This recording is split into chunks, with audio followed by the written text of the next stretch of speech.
ৰাতিপুৱা এনে বহি থাকোঁতে মানে কিবা এটা খাওঁ খাওঁ লাগিল সেই বুলি মানে আহি গ'লোঁ দোকানৰ ফালে আৰু দোকানত আহি কিনে দোকানৰ পৰা বঢ়িয়া কৰি কণী দুটা আৰু চিপছ দুই পেকেট লৈ ল'লোঁ আৰু এখান বস্তু লৈ কিনে ঘৰত যাই আছোঁ আৰু ঘৰতো এটা মানে কণী থোৱা আছিল তাৰপিছত এইফালে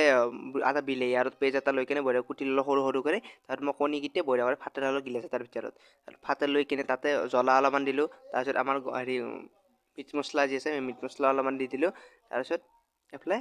নিমখ আৰু হালধিও দি দিলোঁ নিমখ আৰু হালধি দি কিনে তাতে অলপমান পেষ্ট দি কিনে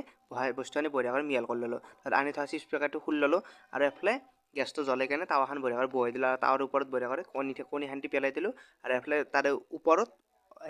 চিপছখান দি আৰু বিলাহীখান দি দিলোঁ আৰু অলপমান দেৰিকৈ মানে আমাৰ হেৰিটো ৰেডি হৈ গ'ল মানে এইটো অমলেট বুলিয়ে ক'ব পাৰি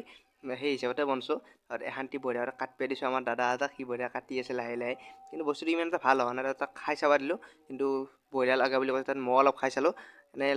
বেয়া লগা নাই আৰু প্ৰথম টাইম বনোৱা হৈছে মজা আছে